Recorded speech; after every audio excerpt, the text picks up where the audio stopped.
اعوذ باللہ من نحمده ونصلی علی رسوله الکریم اما بعد فاعوذ باللہ من الشیطان الرجیم بسم اللہ الرحمن الرحیم رب اشرح لی صدری ویسر لی امری واحلل عقدۃ من لسانی یفقهوا قولی.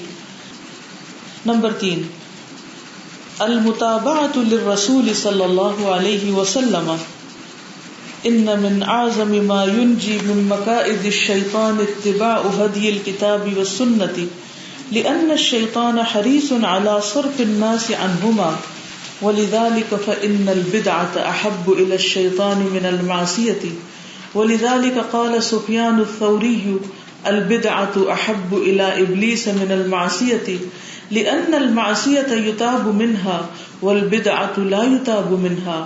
وقال أيوب السختياني ما ازداد صاحب بدعة اجتهادا إلا ازداد من الله عز وجل بعدا.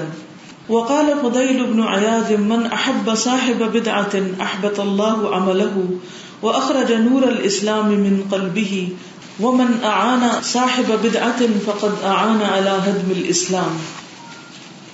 نمبر 3، المتابعة للرسول صلی اللہ علیہ وسلم، رسول اللہ صلی اللہ علیہ وسلم کا اتباع، آپ کی پیروی، دوسرے لفظوں میں سنت کی پیروی، اتباع سنت.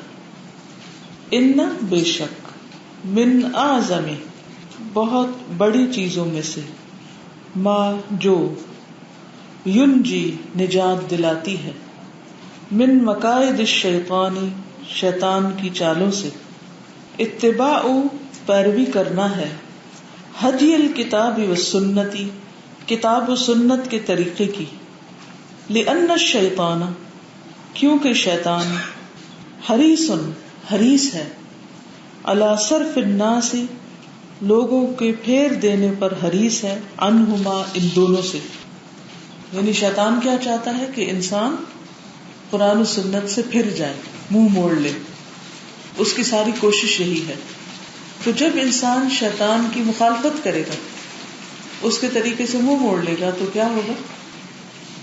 جب انسان شیطان کی چال سے، یعنی شیطان کی چال کیا ہے، شیطان کی حرص کیا ہے کہ انسان قرآن و سنت سے منہ موڑ لے.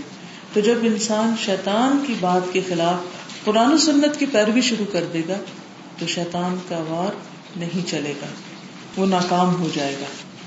وَلِذَلِكَ فَإِنَّ الْبِدْعَةَ أَحَبُّ إِلَى الشَّيْطَانِ مِنَ الْمَعْصِيَةِ وَلِذَلِكَ اور اسی وجہ سے، فَإِنَّ الْبِدْعَةَ پس بے شک بدعت، احب زیادہ پسندیدہ ہے، إِلَى الشَّيْطَانِ شیطان کو، من المعصیة گناہ سے بھی. یعنی شیطان کو بدعت میں پڑنا، یعنی انسان کا وہ گناہ میں پڑنے سے بھی زیادہ عزیز ہے. کیوں؟ اس لیے کہ انسان گناہ سے تو توبہ کر لیتا ہے لیکن بدعت کو تو نیکی سمجھ کے کر رہا ہے. وَلِذَلِكَ اور اسی لیے، قال سفیان الثوری سفیان ثوری نے کہا، تابعی ہے، محدث ہے، البدعۃ بدعت، احب الی ابلیس ابلیس کو زیادہ پسند ہے، من المعصیت گناہ سے، لأن المعصیت کیونکہ معصیت یا گناہ، نافرمانی کے کام، یتاب توبہ کر لی جاتی ہے، منہا ان سے، رجوع کر لیا جاتا ہے ان سے، یعنی انسان ان سے پلٹ آتا ہے. والبدعۃ اور بدعت، لا یتاب منہا اس سے توبہ نہیں کی جاتی، بدعت سے نہیں پلٹا جاتا. کیوں نہیں پلٹتے لوگ بدعت کرنے سے؟ نیکی سمجھ کے کرتے ہیں، ثواب سمجھ کے کرتے ہیں، دین کا حصہ سمجھ کے کرتے ہیں. ٹھیک ہے. اور گناہ کے بارے میں ہر کوئی یہ سمجھتا ہے کہ یہ گناہ ہے، چاہے وہ زبان سے اقرار کرے، اگر زبان سے نہیں تو دل سے ضرور وہ مانتا ہے، کیونکہ اللہ نے ہر انسان کے اندر ایک میزان رکھ دیا کہ یہ غلط ہے. تو اس لیے جب انسان گناہ کرتا ہے تو وہ گلٹی کانشیس ہوتا ہے، لیکن بدعت کر کے نہیں ہوتا، کیونکہ وہ اس تسلی میں ہوتا ہے کہ وہ بہت اچھا کر رہا ہے. وقال ایوب السختیانی ایوب السختیانی کہتے ہیں، مزداد صاحب بدعت اجتہادا الا ازداد من اللہ عز وجل بعدا.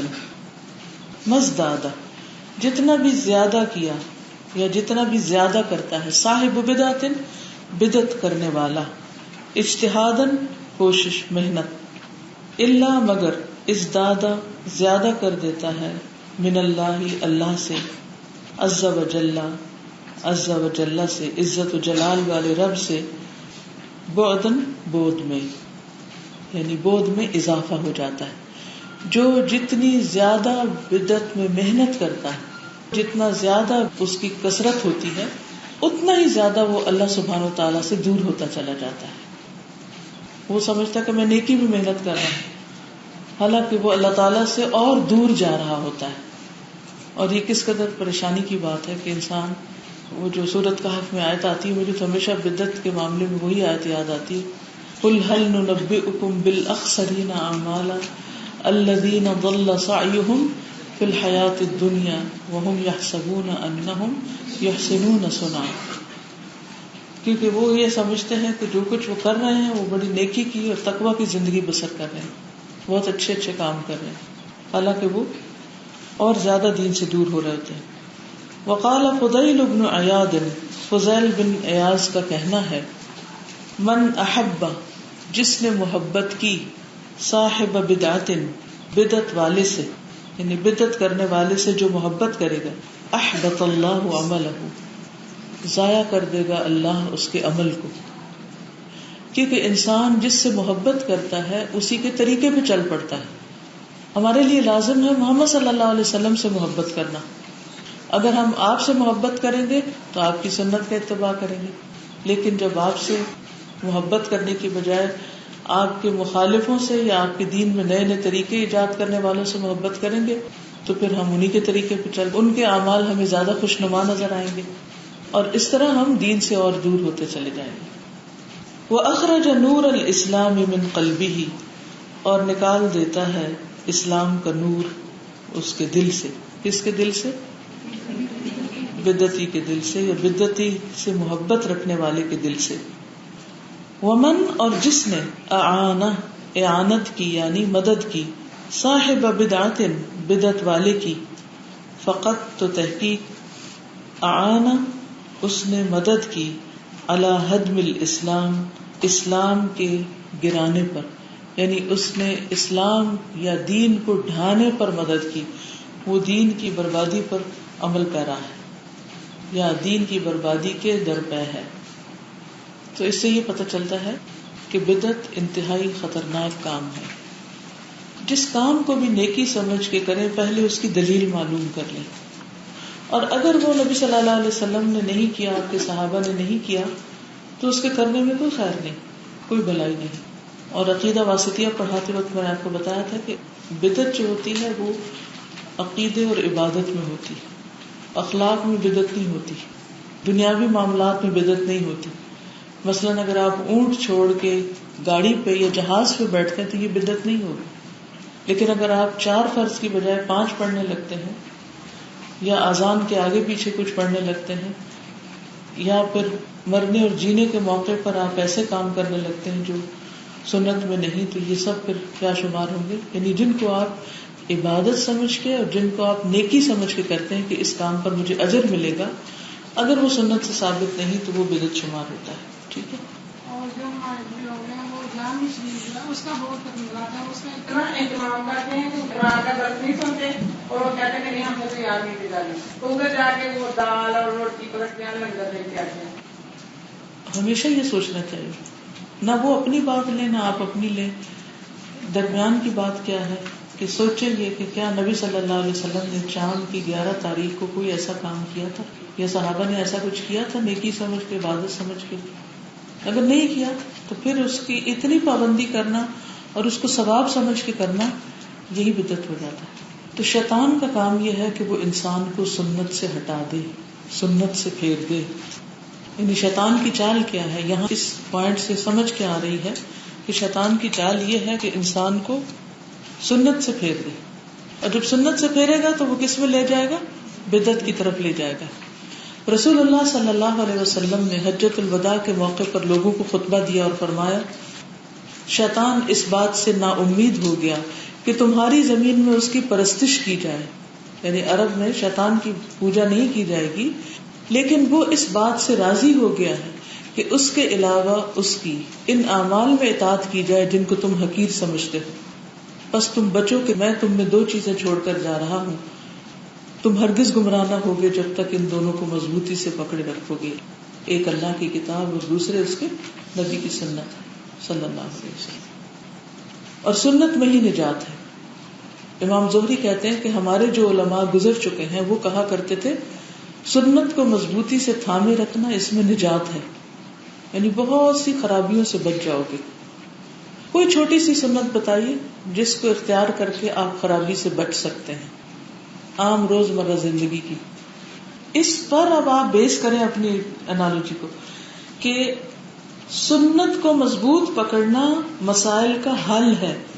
آپ سب کی زندگی میں کوئی نہ کوئی مسئلہ ہو سکتا ہے، کوئی صحت کا مسئلہ، کوئی غم ڈپریشن کا مسئلہ، کوئی بچوں کا مسئلہ، مال کا مسئلہ، کئی قسم کے مسائل ہو سکتے ہیں. اب ان مسائل کی آپ نے روٹ کاز تلاش کرنی ہے، پیچھے پلٹنا ہے کہاں میں غلطی کر رہی ہوں. اس روز میں نے کہا تھا نا کہ اگر کوئی پریشانی آئے تو یہ دیکھیں کہ میں نے کون سی سنت چھوڑ رکھی ہے. تو بعد میں مجھے کوئی آ کے یہاں فیڈ بیک دے رہا تھا کہ میں نے غور کیا تو میں نے فلاں چیز چھوڑی ہوئی تھی. تو کچھ چیزوں کو ہم عادت سمجھ کے کرتے ہیں. کچھ والدین بہت کیئرفل ہوتے ہیں، وہ اپنے بچوں کو بہت اچھی اچھی عادات بچپن میں ڈال دیتے ہیں. مثلا میری ایک بیٹی، وہ اس کا جو بچہ دانت نکالنے کی عمر میں آتا ہے تو وہ اس کو مسواک پکڑا دیتی ہے. کوئی وہ ٹیدر نہیں اور کچھ نہیں جو بچوں کو دیتے ہیں پلاسٹک کے کھلونے اور فضول قسم کی چیزیں، کچھ بھی نہیں. اور وہ اتنا مسواک کرتے ہیں کہ ان کی ساری اریٹیشن بھی ختم ہو جاتی ہے اور ان کو اس وقت سے مسواک کی عادت پڑ جاتی ہے. اور ان بچوں کے دانت دیکھنے والے، تو اگر انہیں یہ نہ بتایا جائے تو وہ بڑے ہو کر کیا سمجھیں گے؟ عادت. تو عادت سے ہٹ کر، عادت تو ہے ہی، سنت سمجھ کے کسی کام کو کرنا مسائل کا حل ہے. یعنی ایک فارمولا بنا لے، مسائل کا حل، مسائل سے نجات سنت کے اتباع میں ہے. ٹھیک ہے. اب اس کے نیچے آپ 20 چیزیں سوچ سکتے ہیں. جب مسئلہ آئے فوراً سوچیں اس سے متعلق کون سی سنت ہے جو میں نے چھوڑ رکھی ہے. عشاء کے بعد جلدی سو جائیں، شابش. عشاء کے بعد باتیں کرنے سے گریز کریں اور جلدی سو جائیں تو بہت سی چیزیں اپنی جگہ پر آ جائیں گی. اور جی، یہ جب ہم سلام کرتے ہیں، اسمائل کرتے ہیں تو اس سے کیا ہوتا ہے؟ کوئی مسئلے حل ہوتے ہیں. آپ کے اپنے بچوں کے ساتھ ہی اگر تعلقات خراب ہیں یا وہ آپ کی سنتے نہیں تو بعض اوقات تو انہیں صرف آپ سے اٹینشن چاہیے ہوتی، صرف آپ سے محبت چاہیے ہوتی، اور وہ ترس رہے ہوتے ہیں اس بات کو کہ کبھی ہماری ماں خوش ہو کے ہمیں دیکھ لے. ہم جو اس گھر میں مجرم رہتے ہیں کہ ہر بات پہ ٹوکا ٹوکی ہے تو کسی وقت تو ہمیں کوئی پیار کرے. تو جو ہی آپ کی طرف سے آئس پگھلے گی تو کیا ہوگا؟ دوسری طرف سے بھی مسائل حل ہوں گے، ان کا رویہ بھی بدلے گا. جی آپ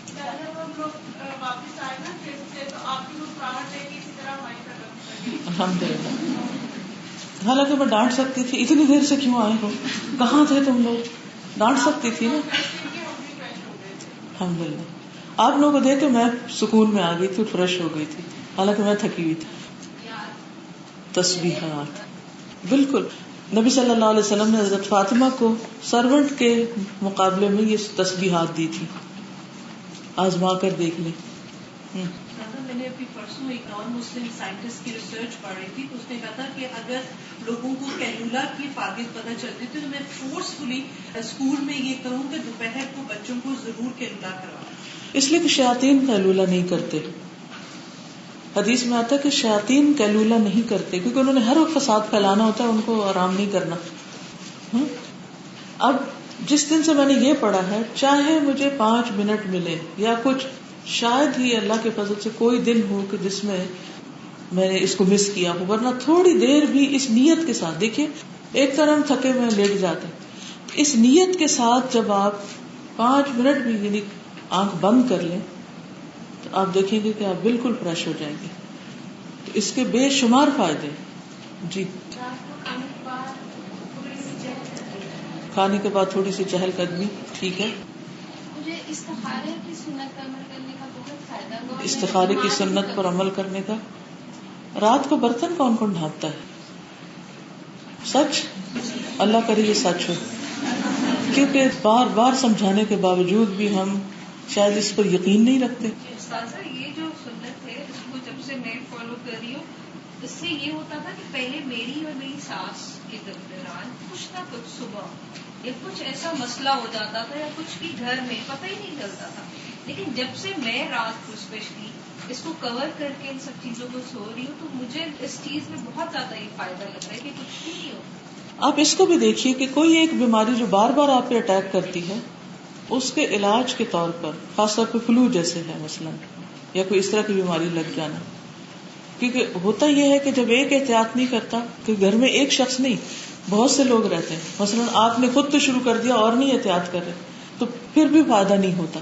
ماں ہونے کی حیثیت سے، گھر کے ذمہ دار ہونے کی حیثیت سے تو آپ کریں گے، لیکن اس کے علاوہ بھی باقی سب کو بھی ایجوکیٹ کریں گے تاکہ پورا فائدہ. کسی بھی کام کرنے سے پہلے بسم اللہ کا اہتمام کرنا ہمیں شیطان کے بہت سے وار سے بچا لیتا ہے اور ہم بہت سی بیماریوں سے، بہت سی تکالیف سے بھی بچ جاتے ہیں اور سنت کو پورا کرنے کا اجر بھی ملتا ہے. لیکن ہماری نیت میں شامل ہونا چاہیے کہ ہم یہ سنت سمجھ کر بسم اللہ پڑھ رہے ہیں، کیونکہ رسول اللہ صلی اللہ علیہ وسلم ہر کام سے پہلے بسم اللہ پڑھتے تھے، حتیٰ کہ برتن دھوتے وقت بھی بسم اللہ رسول اللہ صلی اللہ علیہ وسلم کا فرمان. گھر میں داخل ہوتے جیسے وقت، گھر میں داخل ہوتے وقت دروازے سے جب آپ انٹر ہوتے ہیں تو بسم اللہ پڑھتے. میری عادت بن گئی جب سے میں نے حدیث میں پڑھا کہ رسول اللہ صلی اللہ علیہ وسلم کا فرمان ہے کہ جب گھر میں داخل ہو تو بسم اللہ پڑھ کر داخل ہو، کیونکہ بسم اللہ پڑھنے سے شیطان آپ کے گھر میں داخل نہیں ہو سکتا. پھر کمرے میں داخل ہوتے وقت آپ سونے کے لیے جا رہے ہیں، وہاں اگر بسم اللہ پڑھ کر داخل ہو کے دروازہ بند کریں تو اس کمرے میں شیطان نہیں جا سکتا. پھر جب ہم سونے کے لیے بستر میں جاتے ہیں تو بسم اللہ پڑھتے ضرور جس بستر پہ جائیں گے تو شیطان نہیں جائے گا. جب سو کر اٹھیں گے تو اللہ کا نام لیں گے کہ انشاءاللہ ہمارے دن کے آغاز میں شیطان کی کوشش کریں گے. ہر کام سے پہلے نیت کے ساتھ بسم اللہ پڑھنے میں شیطان کے بہت سے شر سے بچ سکتے ہیں. بالکل. تو اب یہ فارمولہ اگر یاد رکھیں کہ سنت میں نجات، اور پھر اس حرص کے ساتھ حدیث کا مطالعہ کریں، اس حرص کے ساتھ سارے آداب سیکھیں کہ کون کون سی چیزیں تھی جو نبی صلی اللہ علیہ وسلم کی ہیبٹس میں تھی اور ہمارے اندر وہ نہیں ہے، کیونکہ اس کے بغیر کام نہیں چلے گا.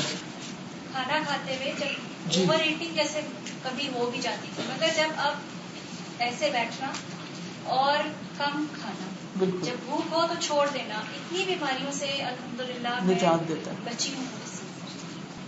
نمبر 4، الاحسان فی العبادۃ وبخاصۃ الصلاۃ. لما كانت الصلاة من اعظم ارکان الاسلام كان الشیطان حریصا على صد الناس عنها وتركها او التهاون بها، ولذلك ورد في الكتاب والسنة ما يدل على الاعتناء بشأن الصلاة. قال تعالى: قد افلح المؤمنون الذين هم في صلاتهم خاشعون. ولما سألت عائشة رضي الله عنها رسول الله صلى الله عليه وسلم عن الالتفات في الصلاة قال: هو اختلاس يختلسه الشيطان من صلاة أحدكم. وجاء عثمان بن أبي العاص إلى النبي صلى الله عليه وسلم فقال: يا رسول الله، إن الشيطان قد حال بيني وبين صلاتي وقراءتي يلبسها علي. فقال رسول الله صلى الله عليه وسلم: ذاك شيطان يقال له خنزب، فإذا أحسسته فتعوذ بالله منه وادخل على يسارك 3. قال: ففعلت ذلك فأذهبه الله عني.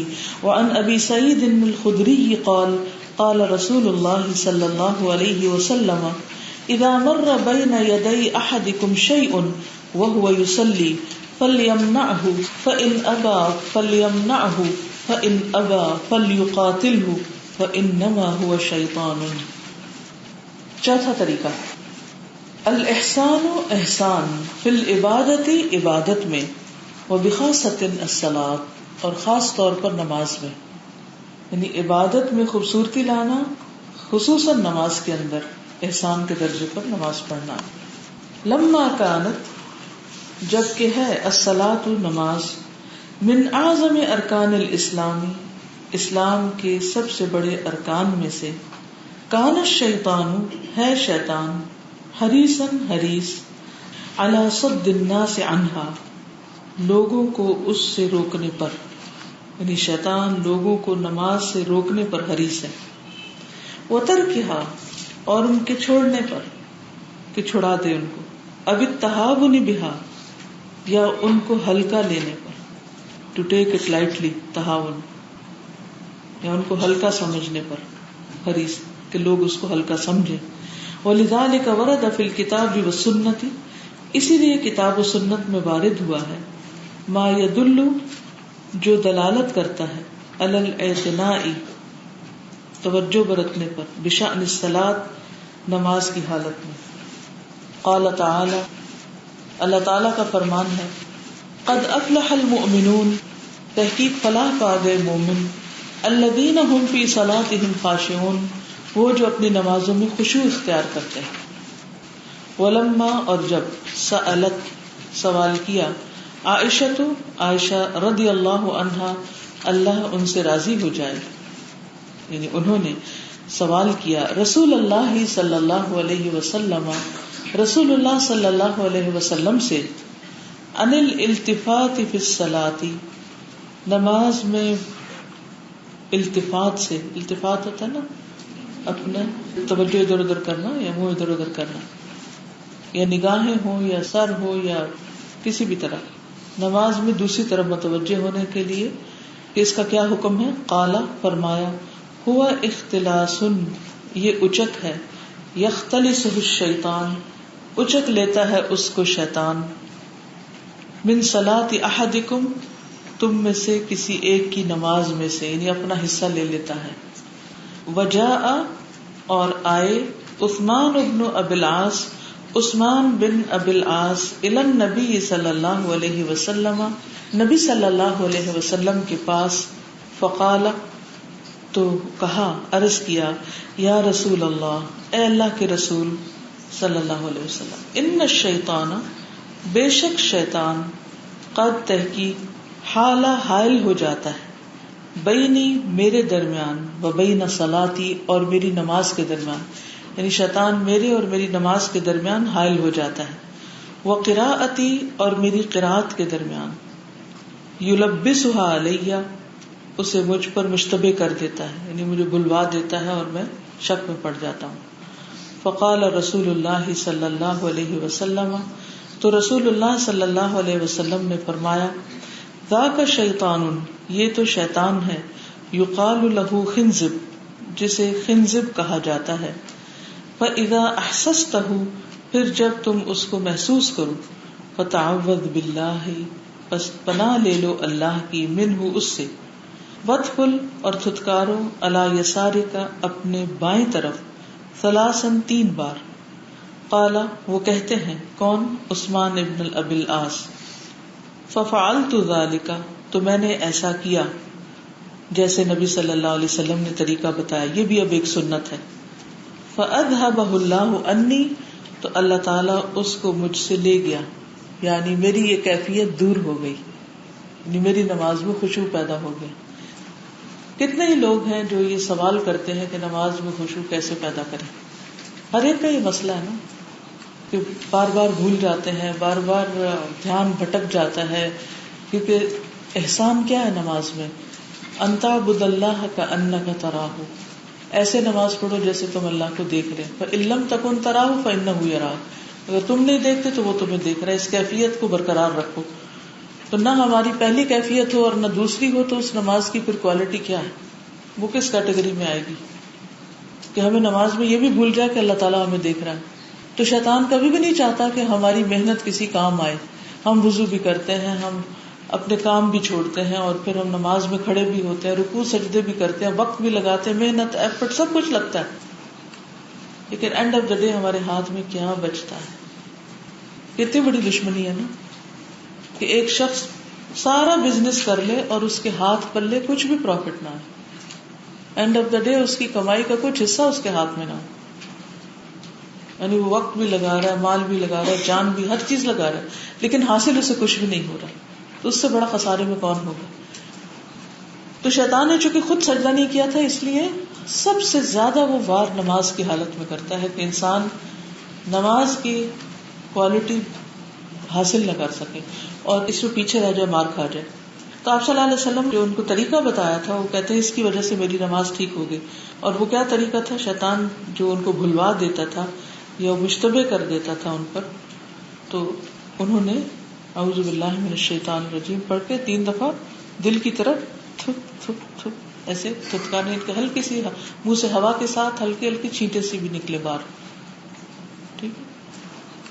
وعن ابی سعید الخدری قال، اور ابو سعید خدری سے روایت ہے، کہتے ہیں قال رسول اللہ صلی اللہ علیہ وسلم، کہ رسول اللہ صلی اللہ علیہ وسلم نے فرمایا، اذا مر، جب گزرے، بین یدی، سامنے سے، احدکم، تم میں سے کسی ایک کے، شیئن، کوئی چیز، یعنی آپ کے آگے سے انسان گزرے، بلی گزرے، بکری گزرے، وہو یصلی، اور وہ نماز پڑھ رہا ہو، فلیمنعہ، پس چاہیے کہ اسے روکے، منع کرے، یعنی ہاتھ سے ہٹائے اس کو.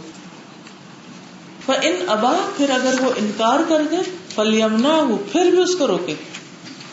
فَإِنْ أَبَى، پھر اگر وہ انکار کرے، باز ہی نہ آئے، فَلْيُقَاتِلْهُ، تو اس سے جنگ کرے، یعنی اس کو زبردستی پیچھے کرے. فَإِنَّمَا هُوَ شَيْطَانٌ، بس بے شک یہ تو شیطان ہوتا ہے. شیطان کیا کرتا ہے؟ 2 کام کرتا ہے نا، ایک تو نماز کے اندر وسوسے ڈالتا ہے، اور دوسرا نماز کے باہر ڈسٹریکشن لے آتا ہے.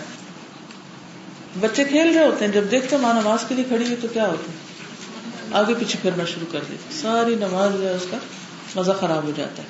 تو اس طرح یا تو بچے کو اٹھا لیں یا اس کو پھر ایک طرف کر دیں. اور کیا ہوتا ہے نماز کی حالت میں جہاں سے شیطان داخل ہوتا ہے؟ جمائیاں. ٹھیک ہے. ہاں، بس اسے آتے ہیں بھولی ہوئی باتیں. شاباش. صفوں میں خلا، صفوں کو پر کرنا جو ہے یہ شیطان کو بھگانے کا ذریعہ. رسول اللہ صلی اللہ علیہ وسلم نے فرمایا صفوں کو درست کر لو، کندھوں کو برابر رکھو. یہ تو اس قدر مشکل کام ہے، یہ حدیث پڑھا کے سمجھا کے جب عمل کا وقت آتا ہے تو صفحہ خالی ہوتا ہے. مجھے سمجھ نہیں آتی کہ ہم پڑھتے کیوں، اگر ہم نے عمل نہیں کرنا تو ہم کیوں اپنے اوپر بوجھ ڈالے چلے جا رہے ہیں. یعنی صف میں کھڑے ہوتے ہیں، کیا مجال جو آگے ہے تو پیچھے ہو جائے، پیچھے تو آگے ہو جائے. اپنی سہولت کے لیے کندھا باہر نکال لیتے ہیں اور برابر ہی نہیں کرتے.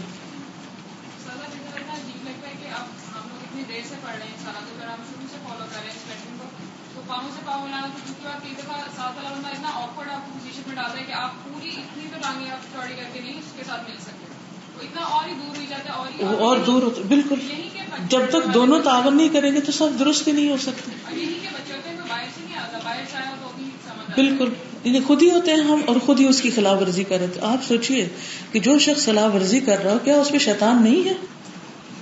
اور اگر وہ شیطان کا دوست بنا ہوا تو پھر وہ کدھر لے جائے گا اس کو؟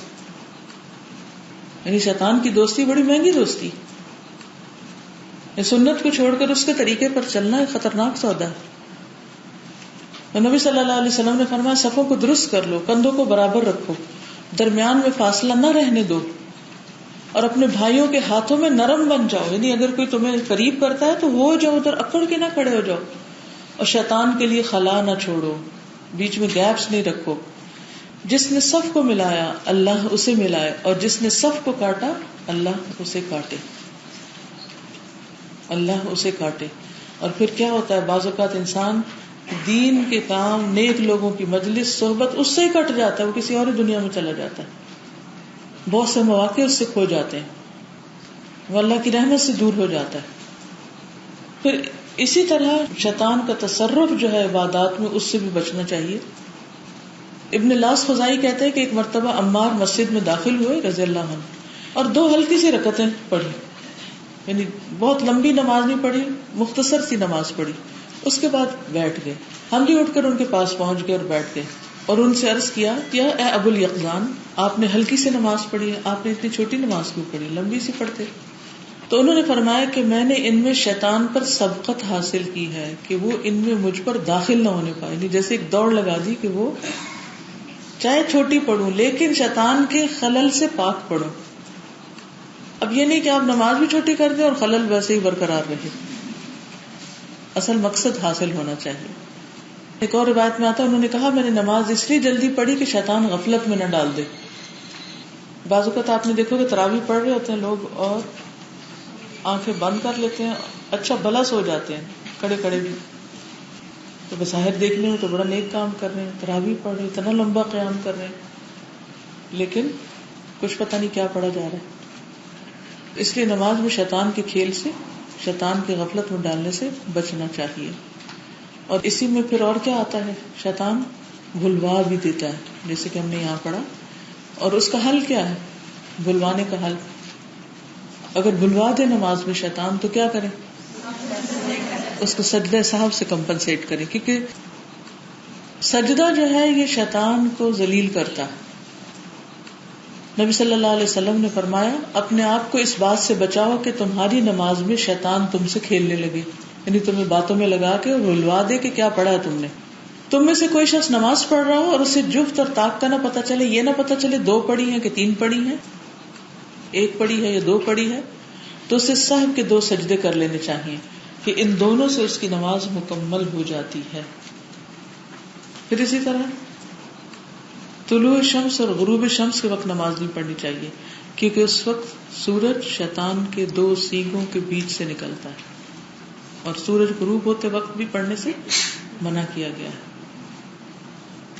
تو آج کی نماز سے متعلق کوئی چیز جتنی بھی ہم نے پڑھی, ان میں سے کون سی ٹپ آپ اپنے لیے لیں گے تاکہ آپ کی نماز اچھی ہو جائے؟ تو آج کون سی بات پکڑی اس میں سے جو آپ نے عمل کرنی ہے؟ جی, کاٹنے والی جو بات ہے یہ جب سے میں نے پکڑی ہے تو الحمدللہ میری نماز میں جو ہے وہ سکون آ گیا. اچھا, بہت سے لوگ تعوذ کیوں نہیں پڑھتے نماز میں, جاننے کے باوجود بھی یہ حدیث کیوں نہیں پڑھتے؟ وہ سمجھتے ہیں کہ اس سے نماز ہی ٹوٹ جائے گی ان کی. مثلا پڑھ رہے ہیں, کچھ تلاوت کر رہے ہیں اور بیچ میں ان کو بھول رہا ہے, تو اب وہ یہ کر سکتے ہیں نا کہ اب یہ عمل کر لیں, لیکن وہ نہیں کرتے. وہ سمجھتے ہیں کہ اگر انہوں نے کچھ بھی اور کیا تو اس سے نماز ان کی باطل ہو جائے گی. تو یہ نبی صلی اللہ علیہ وسلم کا ہی سکھایا ہوا, کیسے باطل ہوگی؟ پہلی بات یہ جاننے کی اور سمجھنے کی ہے کہ شیطان سب سے زیادہ آپ کی نماز خراب کرنے کے لیے سرگرداں ہے. کیوں؟ کیونکہ سب سے پہلا حساب نماز کا ہونا, اور یہ بگڑ جائے تو ہر چیز بگڑ جاتی ہے. جیسے قیامت کے دن انسان جائے اور اپنا اعمال نامہ دیکھے, وہ بڑے بڑے کارنامے اس میں کیے ہوئے ہوں, نمازوں کا حال پتلا ہو, وہ ایسی چھوٹی چھوٹی, کیونکہ بندے کی نماز میں سے یا اس کا ایک حصہ لکھا جاتا ہے, یا 2 یا 10واں, کوئی 9واں 8واں 7واں, یعنی پورے حصے کی بجائے نہیں بس اتنا لکھا جاتا ہے کہ اس کی اتنے %. میں سوچی کہ ساری ہر نماز کے ساتھ مارکنگ ہو جاتی ہے کہ اس کی نماز آج 7% تھی, فجر کی نماز 7%, ظہر کی 5%, عشاء کی 2%, اور ٹوٹل اتنے سے آؤٹ آف اتنے. تو اس لیے ہم نے اس میں خصوصی کوشش کرنی. یاد رکھیں جو انسان کی عمر زیادہ ہوتی جاتی ہے نا, تو فزیکلی بھی ویکنس کی وجہ سے اس کے جو حافظہ ہے وہ کمزور ہونے لگتا ہے, اور شامت آتی ہے, زیادہ ہی بھولنا شروع ہو جاتا ہے. صاحب کی سجدے ہیں, اس سے بھی ہم کافی اوائڈ کرتے ہیں. اگر شک میں ہو تو شک میں ہی رہتے ہیں, یہی سوچ لیتے ہیں کہ نہیں میں نے پڑھ لیا, صحیح پڑھ لیا, یا پھر کئی دفعہ بہت زیادہ شک ہو تو دوبارہ سے نماز پڑھ لیتے ہیں, سجدے نہیں کرتے. جی, اس کی عادت بھی بنا لینی چاہیے, کیونکہ ایکسٹرا سجدہ شیطان کو پریشان کرنے والی بات ہے. وہ اس پیچھا چھوڑ دے گا, وہ کہے گا اس سے تو اور زیادہ ہی سجدہ کر لیتا اور اللہ کے قریب ہو جاتا, تو میری ترکیب ناکام ہو رہی ہے. نماز کے دوران اگر کوئی سلام کرے یا کچھ کہے تو اس کا جواب دینا کیسا ہے؟ نماز تو اللہ کے ذکر کے لیے نا, تو اس وقت لوگوں سے انٹریکٹ کرنے کے لیے تو نہیں ہے.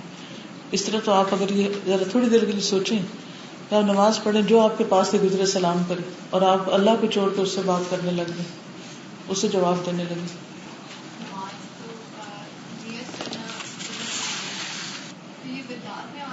بالکل بدعت میں آتا ہے, کیونکہ نبی صلی اللہ علیہ وسلم نے ایسے کوئی الفاظ ہمیں نہیں سکھائے.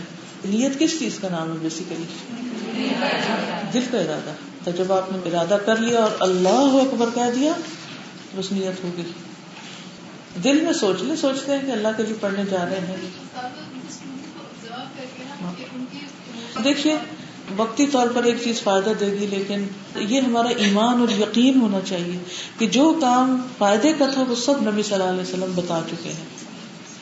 آپ سے کچھ بھی ایسی چیز چھوٹ نہیں سکتی. بدعت کیا ہے؟ ایڈیشن ہے نا, یہ ایڈیشن ہے. یہ ساری باتیں انہیں سوچنی چاہیے. اچھا یہ بھی میں آپ کو بتاتا ہوں, اس کا بھی اضافہ کر لیں. چلے مان لیتے تھوڑی دیر کے لیے, بڑا افیکٹو طریقہ ہے. کچھ دنوں کے بعد کیا ہوتا ہے, جب وہ یہ بول رہے ہوتے ہیں تو کیا سوچ بھی رہے ہوتے ہیں؟ میں نے بہت اس پر غور کیا کہ یہ بولنے سے کیوں ہمیں روکا جاتا ہے.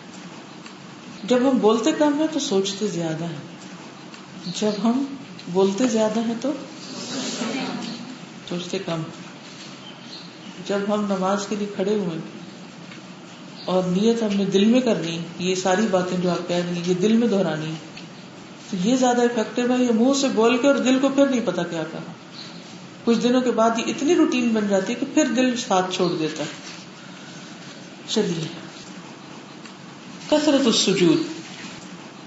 وعلى العبد المسلم ان يكثر من الصلاة والسجود لله عز وجل فإن في ذلك إذلالا للشيطان وإضعافا وتحسيرا له.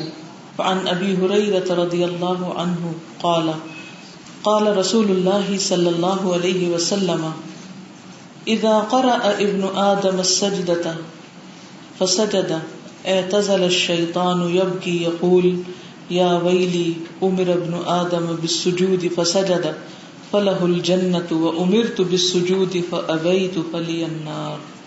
رواہ مسلم. وعلی العبد المسلم، اور مسلم بندے پر لازم ہے، ان یکثر من الصلاة، کہ کثرت سے نماز پڑھے، سجدے زیادہ کرے، بس سجود اور سجدے، للہ عز وجل، اللہ عز وجل کے لیے. فإن فی ذلک، بس بے شک اس میں، اذلالا، ذلت ہے، ذلیل کرنا ہے، للشیطان، شیطان کو، واضعافا وتحسیرا له، اور کمزور کرنا ہے اور تھکانا ہے اس. اضعاف کمزور کرنا، وتحسیرا اور تھکانا.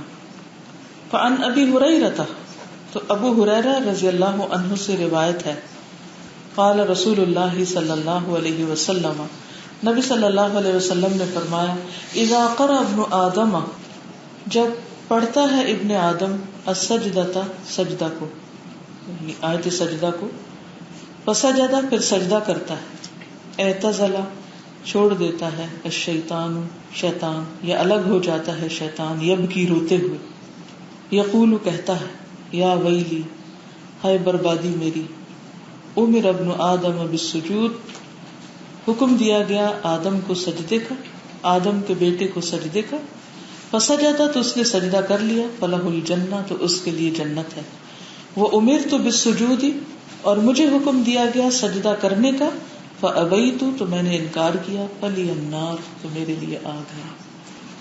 رواہ مسلم، اسے مسلم نے روایت کیا ہے. اللہ سبحانہ وتعالیٰ کے آگے جھکنا جو ہے یہ کوئی معمولی چیز نہیں، اپنی عاجزی کا اظہار، اپنی انا کی قربانی، اپنا ناک زمین پہ رکھنا، اپنی پیشانی زمین پر رکھنا ہے. تو اللہ سبحانہ وتعالیٰ نے شیطان کو حکم دیا تھا کہ آدم علیہ السلام کے آگے جھکے، لیکن اس نے کیا کیا؟ انکار کر دیا. کیا کہا تھا اس نے؟ کیا کہہ کے انکار کیا تھا؟ انا خیر منہ، میں اس سے بہتر، میں بہتر ہوں، میں صحیح ہوں. فرشتوں نے کیا کیا؟ فوراً سجدہ کر لیا، جھک گئے. انہوں نے کیا کہا، کیا سوچا کہ یہ اللہ کا حکم ہے. ایک ہی بات تھی لیکن دو لوگوں کا مختلف رویہ، دونوں میں اختلاف، عملی اختلاف. ایک نے یہ سوچ کر کہ اللہ کا حکم ہے، اس وقت یہ سوچنے کی ضرورت نہیں ہے کہ کون بہتر ہے اور کون نہیں، کون بڑا ہے اور کون چھوٹا ہے. یہاں کہا گیا ہے جھک جا، تو بس جھک جانا ہے. اب جیسے آیت سجدہ بھی آتی تو اس میں ہم اس بحث میں پڑھیں گے، اچھا اس میں کیا بات کہی گئی ہے، اس میں سجدہ بنتا بھی ہے یا نہیں بنتا. بس آ گئی ایک بات، جھکنا ہے، بس جھک جا. اب دنیا میں آنے کے بعد جب شیطان انسان کو بہکاتا ہے تو اس میں سب سے زیادہ جس چیز کا اس پہ وار کرتا ہے وہ کیا ہے؟ اس کی بڑائی کا احساس، کہ تم کوئی چھوٹے ہو، تم کوئی معمولی ہو. یعنی اس کے اندر بھی تکبر پیدا کرتا ہے. خود متکبر تھا، انسان کے اندر بھی تکبر پیدا کرتا ہے. جتنے لڑائی جھگڑے فتنے فساد ہوتے ہیں اس کی بنیادی وجہ یہی ہوتی ہے کہ دونوں فریق اپنے آپ کو صحیح سمجھ رہے ہوتے ہیں، اپنے آپ کو جسٹیفائی کرتے ہیں، اپنے آپ کو بڑا سمجھتے ہیں کہ میں صحیح ہوں اور میں بڑا ہوں.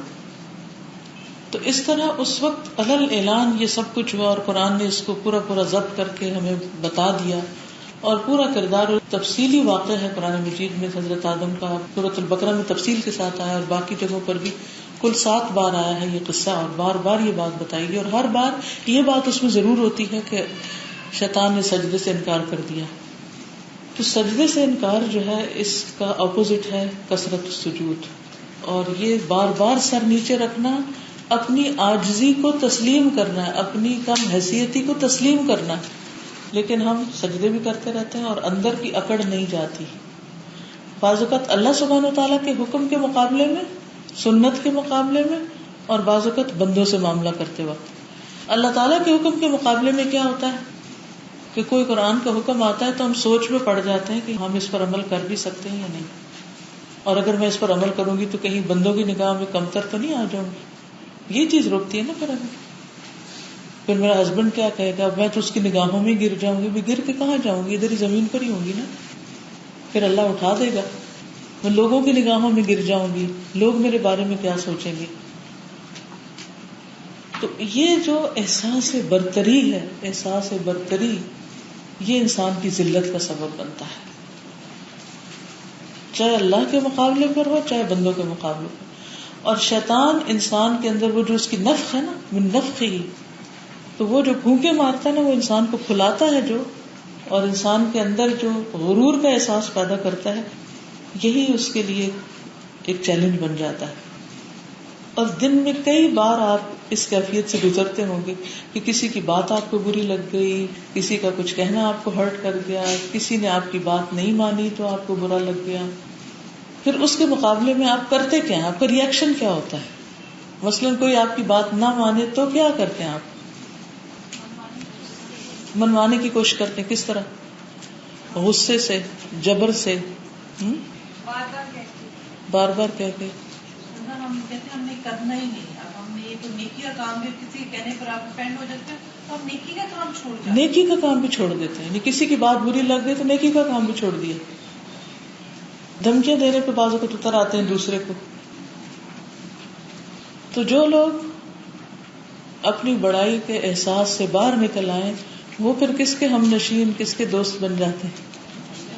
فرشتوں. یعنی یتعلق قلبہ بالملأ الاعلی, اور وہ بھی پھر ان کے لیے دعائیں کرتے ہیں. اور جو لوگ احساس برتری سے باہر نہ نکلے, وہ کس کے دوست بن جاتے ہیں؟ شیطان کے دوست. احساس برتری کا جو مسئلہ ہے وہ اس سے انسان صرف تب ہی نکل سکتا ہے جب وہ یہ سب کچھ پڑھتا ہے, قرآن پڑھتا ہے اور اپنی حیثیت کو پہچانتا ہے اور اللہ کی بھی حیثیت کو پہچانتا ہے, ورنہ یہ نکل نہیں سکتی.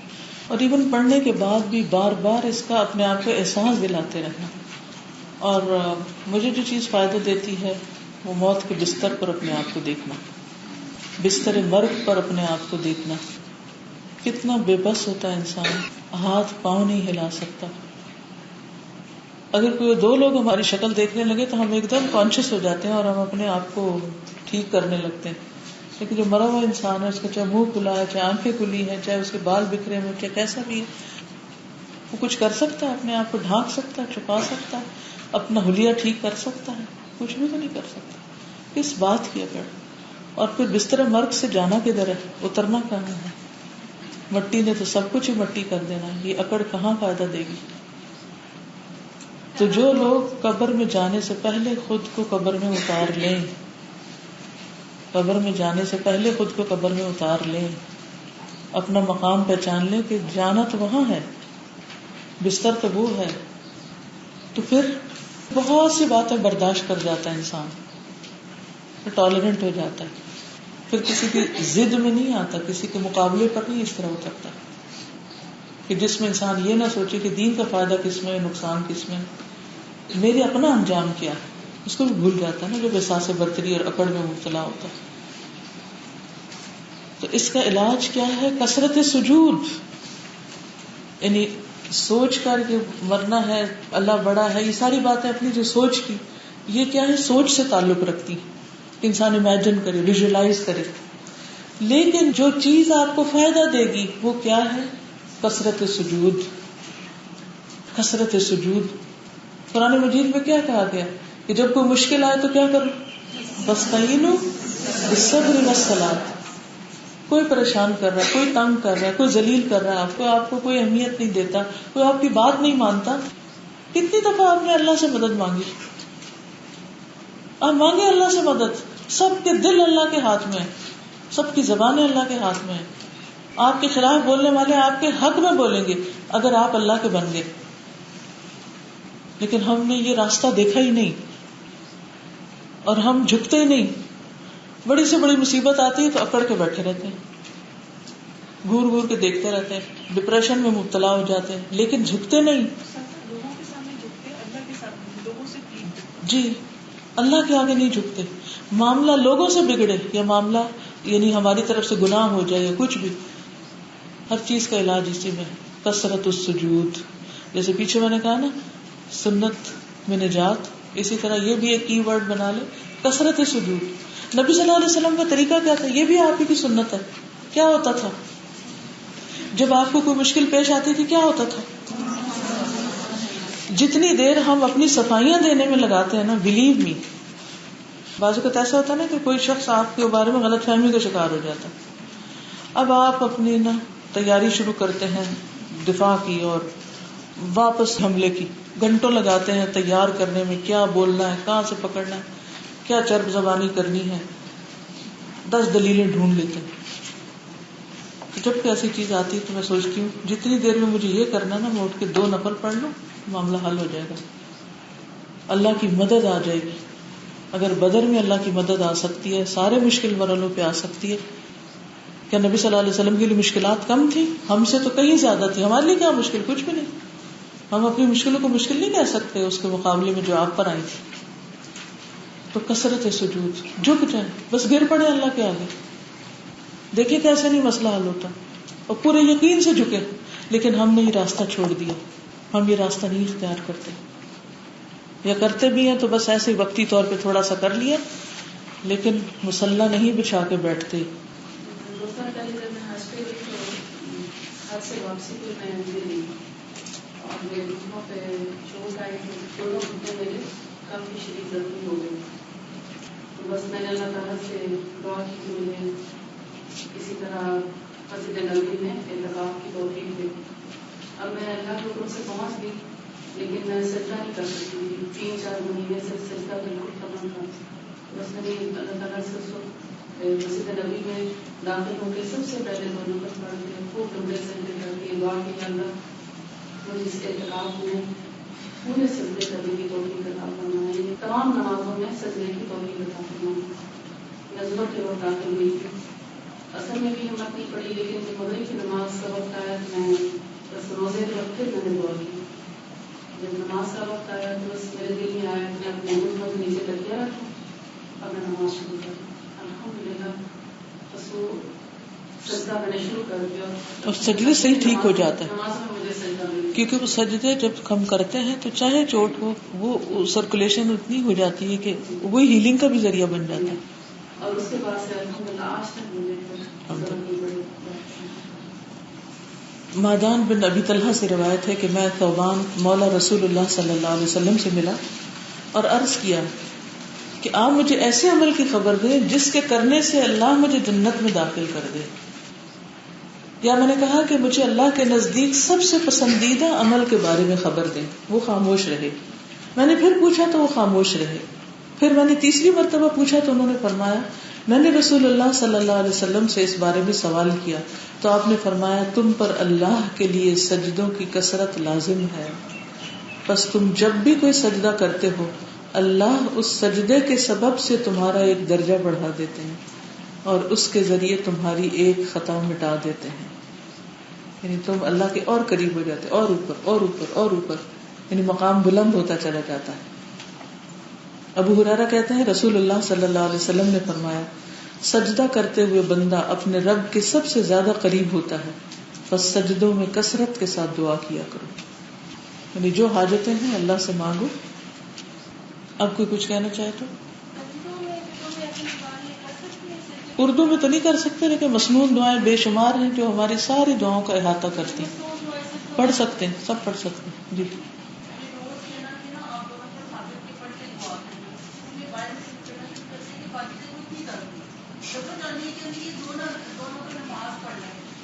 سب سے پسندیدہ عمل تو اس کے ساتھ کچھ ہونا نہیں. کس قدر شیطان نے بلوایا ہوا ہے، ہمارا دل ہی نہیں ٹکنے دیتا اس پر. سب سے بڑا وظیفہ ہے، کر کے دیکھ. اور پھر خصوصاً ایسے وقت جیسے تہجد کے وقت جب اللہ تعالیٰ خود پکارتے ہیں، ہے جو کوئی مجھ سے سوال کرے تو میں اس کو دوں، ہے جو کوئی مجھے مانگے تو میں اسے عطا کروں، ہے جو مجھ سے بخشش مانگے تو میں اسے بخش دوں. خود اللہ تعالیٰ بلا رہے ہیں اور آپ سو رہے ہیں. چلیے سجود السہو.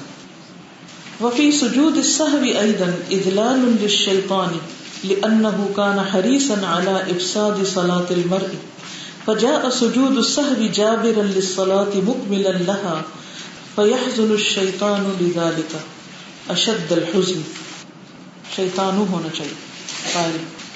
فعن أبي سعيد الخدري رضي الله عنه قال قال رسول الله صلى الله عليه وسلم اذا شك احدكم في صلاته فلم يدر كم صلى ثلاثا ام اربعا فليطرح الشك وليبني على ما استيقن ثم يسجد سجدتين قبل ان يسلم فان كان صلى خمسا شفعنا له صلاته وان كان صلى اتماما لاربع كانتا ترغيما للشيطان. رواه مسلم. سجدہ سہو. وفی سجود السہو، اور سجدہ سہو میں ایضاً بھی ادلال ذلت ہے للشیطان شیطان، یعنی سجدہ سہو بھی شیطان کو ذلیل کرتا ہے. لأنہ کیونکہ وہ کانا ہے حریصاً حریص علی افساد بگاڑنے پر صلاۃ المرء انسان کی نماز کو. شیطان انسان کی نماز کے بگاڑ پر حریص ہے. فجاء تو آیا سجود السہو سجدہ سہو جابرن کمی پوری کرنے کے لیے للصلاۃ نماز کی مکملن تکمیل کرنے کے لیے لہا اس کی یعنی اس کو مکمل کرنے کے لیے. یعنی شیطان انسان کی نماز بگاڑنا چاہتا ہے تو اس کے لیے سجدہ سہو بتایا گیا ہے جو نماز کی کمی پوری کر دیتا ہے اور اس کو مکمل کر دیتا ہے. یہاں جابر کا لفظ استعمال ہوا، یہ جبر سے ٹوٹی ہوئی ہڈی کو درست کرنے کے لیے آتا ہے، کمی پوری کرنے کے لیے. فَيَحْزُنُ الشَّيْطَانُ تو غمگین ہوتا ہے شیطان لذالک اس پر اشد الحزن سب سے زیادہ غمگین شدید غمگین. فعن ابی سعید الخدری ابو سعید خدری سے روایت ہے رضی اللہ عنہ اللہ ان سے راضی ہو جائے. قال کہتے ہیں قال رسول اللہ صلی اللہ علیہ وسلم کہ رسول اللہ صلی اللہ علیہ وسلم نے فرمایا اذا جب شک کرتا ہے یا شک ہو جائے احدکم تم میں سے کسی ایک کو فی صلاتہ اپنی نماز میں فلم یدری پس نہیں وہ جانتا کم صلی کتنی اس نے نماز پڑھی. جب تم میں سے کسی کو اپنی نماز میں شک ہو جائے اور اسے نہ پتا چلے کہ اس نے کتنی نماز پڑھی، ثلاثاً 3 رکعتیں ام یا اربعاً 4، فلیطرح الشک تو چاہیے کہ دور کر دے شک، ولیبنی اور چاہیے کہ بنائے علی اوپر مستیقنا جو یقین ہو، یعنی یقین پر بنا کرے نماز کی، یعنی یقین کو بنیاد بنائے. کیا ہے؟ یقین کو بنیاد بنائے کہ 2 کا یقین ہے تو 2 شمار کر لے، 3 کا ہے تو 3 شمار کر لے اور اس پر اتنی مزید پڑھ لے جو باقی. ثم پھر یسجد سجدہ کر لے سجدتین 2 سجدے قبل ان یسلم اس سے پہلے کہ سلام پھیرے. فإن كان صلى 5 پھر اگر 5 پڑھی ہو یعنی اس نے 4 پڑھی ہوئی تھی لیکن شک میں پڑ گیا اور 3 سمجھا ان کو اور ایک اور پڑھ لی تو کیا ہوگا؟ کتنی پڑ گئی؟ 5. شفعنا له صلاته تو یہ اس کی نماز کو یعنی پورا کر دے گی. وإن كان صلى اتماما اور اگر اس نے پڑھی تمام لأربع 4 کانتا ہوں گے وہ 2 سجدے. کانتا کی ضمیر سجدوں کی طرف جا رہی ہے ترغیباً ذلیل کرنے کے لیے للشیطان شیطان کو. یعنی فإن كان صلى 5 اگر اس نے 5 پڑھ لی شفعنا له صلاته تو ایک اور رکعت جو ہے وہ کیا کرے گی؟ نماز کو جفت بنا دے گی. وَإِن كَانَ صَلَّى إِتْمَامًا اور اگر اس نے پوری کر لی لأربع 4 كَانَتَا تَرْغِيمًا لِلشَّيَاطِينِ تو یہ 2 سجدے شیطان کو ذلیل کرنے کے لیے کافی ہیں. تو اس سے یہ بات پتہ چلتی ہے کہ انسان کو نماز میں شک پڑھنے کی صورت میں سجدہ سہو کر لینا چاہیے. اور اس کا طریقہ یہ ہے کہ نماز میں اگر یہ شک پڑے کہ مثلا 4 رکعتیں پڑھنی تھی اور وہ چوتھی رکعت میں ہے اور اس کو شک پڑ گیا کہ پتہ نہیں چوتھی میں ہو کہ تیسری میں, تو 3 کا تو اسے پکا پتا ہے کہ پڑھ چکا ہے, چوتھی کو بھی کیا بنا لے 3 بنا لے اور ایک اور پڑھ لے.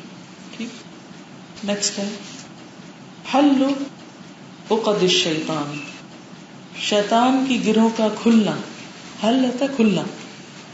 اخبر النبی صلی اللہ علیہ وسلم ان الشیطان یأتی الی المرء حال نومه ويرغبه في الاستمرار في النوم ويعقد لذلك 3 عقد شیطانیة فكلما هم الانسان بالقيام ثبطه الشيطان عن ذلك حتى يفوت عليه اجر قيام الليل وذكر الله عز وجل. عن انس رضی اللہ عنہ عن النبی صلی اللہ علیہ وسلم قال يعقد الشيطان على قافية رأس احدكم اذا هو نام 3 عقد يضرب مكان كل عقدة عليك ليل طويل فارقد فإن استيقظ فذكر الله انحلت عقدة فإن تودع انحلت عقدة فإن صلى انحلت عقده كلها فأصبح نشيطا طيب النفس وإلا أصبح خبيث النفس كسلانا. متفق علیہ. حل کھلنا عقد الشیطان شیطان کی گروہ کا. اخبر خبر دی النبی صلی اللہ علیہ وسلم نبی صلی اللہ علیہ وسلم نے ان الشیطان بے شک شیطان یأتی الی المرء آتا ہے انسان کے پاس حال نومہ اس کی نیند کی حالت میں بھی. کم وقت نہ بیداری میں چھوڑتا ہے اور نہ سوتے وقت. ہم تو سو جاتے ہیں لیکن وہ اپنا کام پھر بھی کر رہا ہوتا ہے, اس وقت بھی آ جاتا ہے. وَيُرَغِّبُهُ اور اس کو رغبت دلاتا ہے. کس کو؟ انسان کو. فی الاستمراری جاری رکھنے پر, فی النوم نیند میں, کہ ابھی سوتے رہو, نیند جاری رکھنے پر اکساتا ہے.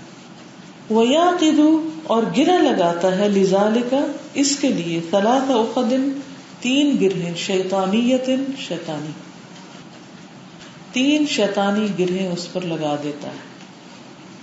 فَكُلَّمَا پھر جب کبھی ہم الانسان ارادہ کرتا ہے انسان بالقیام قیام اللیل کا رات کو اٹھنے کا ثبتہ الشیطان روک دیتا ہے اس کو شیطان. کیا کہہ کے؟ انزال کا اس سے حتی یہاں تک کہ یفوت فوت ہو جاتا ہے علیہ اس پر اجر قیام اللیل اجر قیام اللیل کا, قیام اللیل کا اجر اس سے ختم ہو جاتا ہے. وذکر اللہ عز وجل اور اللہ سبحانہ و تعالیٰ کے یا اللہ عز وجل کے ذکر کا وقت چلا جاتا ہے یا ذکر چھٹ جاتا ہے. عن انس رضی اللہ عنہ حضرت انس رضی اللہ عنہ سے روایت ہے عن النبی صلی اللہ علیہ وسلم وہ نبی صلی اللہ علیہ وسلم سے روایت کرتے ہیں قال فرمایا یعقد گرہ لگاتا ہے, عقدہ کہتے ہیں نا گرہ کو, گرہ لگاتا ہے الشیطان شیطان علی اوپر قافیت گدی کے رأس احدکم تم میں سے کسی ایک کے سر کے. اذا ہوا جب وہ نام سوتا ہے 3 عقد 3 گرہیں یضرب مارتا ہے مکان جگہ کل عقدۃ ہر گرہ کے یا تھپکتا ہے کہہ لیں. یضرب کا معنی ویسے تو مارنا ہے لیکن یہاں کے تھپکی دیتا ہے یعنی اوپر سے ٹیپ کرتا ہے. علیک لیل طویل تم پر لمبی رات ہے ابھی تمہارے لیے بہت وقت ہے. فرقد سو جاؤ سو جاؤ بس سو جاؤ لفظی ترجمہ ہوگا. فإن استيقظ پھر اگر وہ جاگ جاتا ہے فذکر اللہ پھر ذکر کرتا ہے اللہ کا انحلت کھل جاتی ہے عقدۃ ایک گرہ. فإن توضأ پھر اگر وضو کر لیتا ہے انحلت کھل جاتی ہے عقدۃ ایک گرہ. فَإِن صَلَّى پھر اگر نماز پڑھ لیتا ہے انحلت کھل جاتی ہیں عقدہ کلھا اس کی ساری گرہیں. فَأَصْبَحَ تو صبح کرتا ہے نشیطاً خوش باش طیب النفس عمدہ نفس کے ساتھ. نشیط کہتے ہیں اسمارٹ یا ہوشیار، ہوشیاری کی حالت میں خوشی کے ساتھ. وَإِلَّا اور ورنہ اصبح صبح کرتا ہے خبیث النفس، خبیث النفس یعنی بیزاری کے ساتھ، کسلان اور سستی کے ساتھ، سست بیزار صبح کرتا ہے. تو اس سے کون سی سنت سیکھی؟ اس کا تجربہ ہم میں سے ہر شخص کرتا ہے. کون پہلے الارم کے ساتھ ہی اٹھ جاتا ہے؟ نبی صلی اللہ علیہ وسلم کا طریقہ یہی تھا نا کہ جب اٹھتے تھے تو ایک دم اٹھ جایا کرتے تھے، اور ہم ٹائم لیتے ہیں اٹھنے کے لیے. یہ ویسے بہت کارآمد طریقہ، بہت فائدہ مند طریقہ ہے کہ جب آپ اللہ سے مانگ لیتے ہیں کہ اللہ تعالیٰ مجھے آپ اٹھا دیں. اور پھر ہوتا یہ ہے کہ الارم سے پہلے، اذان سے بھی پہلے نہیں کھل جاتی. جی ہاں. چلیے ٹھیک ہے. السلام علیکم ورحمۃ اللہ وبرکاتہ.